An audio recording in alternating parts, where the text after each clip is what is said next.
नमस्कार दोस्तों, एक तरफ जहां भारत 2023 में दुनिया के सबसे बड़े संगठन G20 तथा संघाई सहयोग संगठन की अध्यक्षता करने वाला है, वहीं दूसरी तरफ भारत की सबसे बड़ी विपक्षी पार्टी कांग्रेस के सबसे बड़े नेता राहुल गांधी की लोकसभा की सदस्यता खत्म कर दी गई है।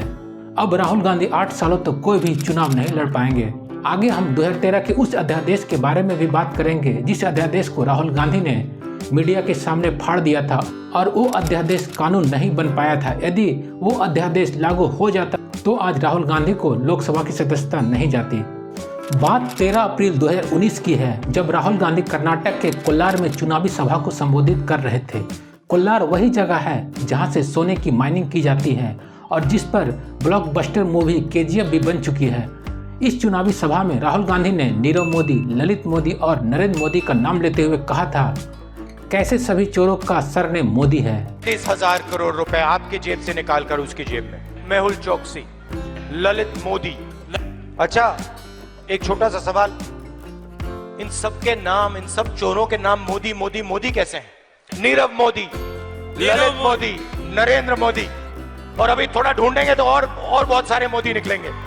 2019 में ही पश्चिमी सूरत से विधायक और पेशे से वकील पूर्णेश मोदी राहुल गांधी पर मोदी समुदाय को बदनाम करने का आरोप लगाते हुए मानहानि का आपराधिक मुकदमा दर्ज कराते हैं।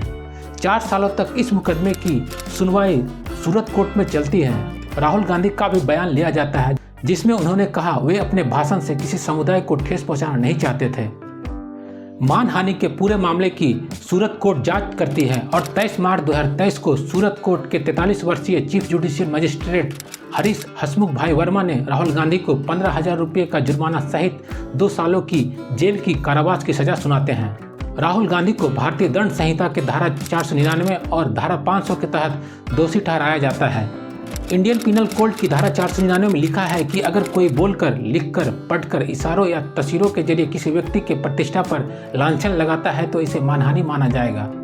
वहीं इंडियन पिनल कोड की धारा 500 में लिखा है कि यदि कोई व्यक्ति किसी अन्य व्यक्ति की मानहानि करता है तो इसे आर्थिक दंड या अधिकतम 2 वर्षों तक का कारावास या फिर दोनों दंड दिया जा सकता है।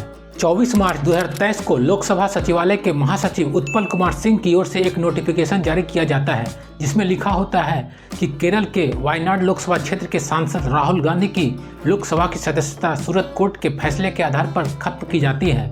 ये नोटिफिकेशन भारतीय संविधान के अनुच्छेद 102(1)(e) तथा जनप्रतिनिधि अधिनियम 1951 की धारा 8(3) में लिखी बातों के आधार पर जारी किया जाता है।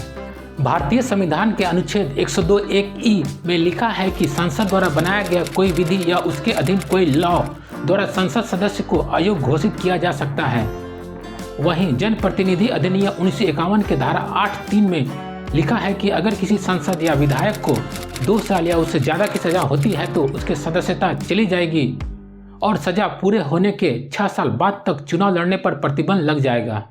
अब बात करते हैं राहुल गांधी की लोकसभा की सदस्यता कैसे बच सकती है। राहुल गांधी सूरत कोर्ट के फैसले के खिलाफ आगे जिला सेशन कोर्ट में अपील कर सकते हैं और यदि यहां से भी राहत नहीं मिलती है तो राहुल गांधी उच्च न्यायालय और उच्चतम न्यायालय जा सकते हैं।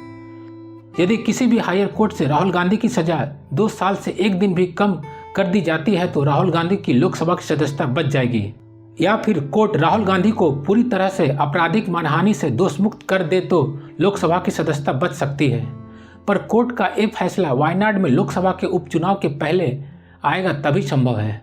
अब बात 2013 के उस अध्यादेश की करते हैं जिसे राहुल गांधी के विरोध के कारण वापस ले लिया गया था। अगर ये अध्यादेश लागू हो जाता तो आज राहुल गांधी की लोकसभा की सदस्यता नहीं जाती।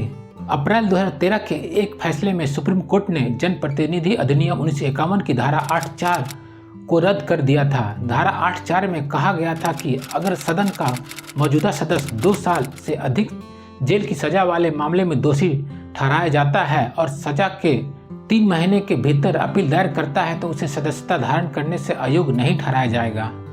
सुप्रीम कोर्ट के इस फैसले को पलटने के लिए तथा जनप्रतिनिधि अधिनियम की धारा 8(4) को बनाए रखने के लिए कांग्रेस की यूपीए गठबंधन एक अध्यादेश लाती है। इस अध्यादेश को राहुल गांधी बकवास बताते हुए 27 सितंबर 2013 की प्रेस कॉन्फ्रेंस में इस अध्यादेश को फाड़ देते हैं और अक्टूबर 2013 में इस अध्यादेश को वापस ले लिया जाता है। My opinion in the ordinance is that it's complete nonsense. and that it should be torn up and thrown out. That's my opinion, my personal opinion on the ordinance. I'll repeat it for you. My opinion on the ordinance is that it should be torn up and thrown away. Okay. Rahul Gandhi क्या ऐसे पहले सांसद हैं जिनकी सदस्यता आपराधिक मामलों में 2 साल के कारावास के कारण चली गई है?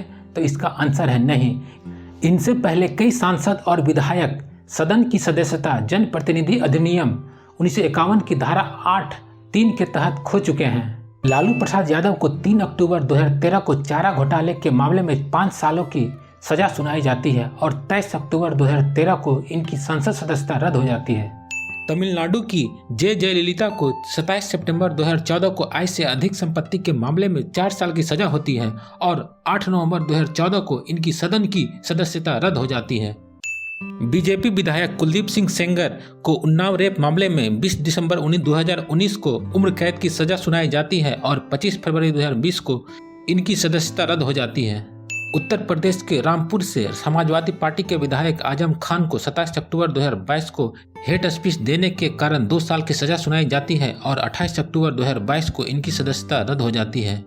बिहार के मोकामा से आरजेडी विधायक अनंत सिंह को 21 जून 2022 को आर्म्स एक्ट के तहत दोषी ठहराया जाता है और 10 साल की सजा होती है और इनकी सदस्यता 15 जुलाई 2022 को रद्द हो जाती है। दोस्तों, हमारे YouTube चैनल को सब्सक्राइब कर हमारी मदद जरूर करें।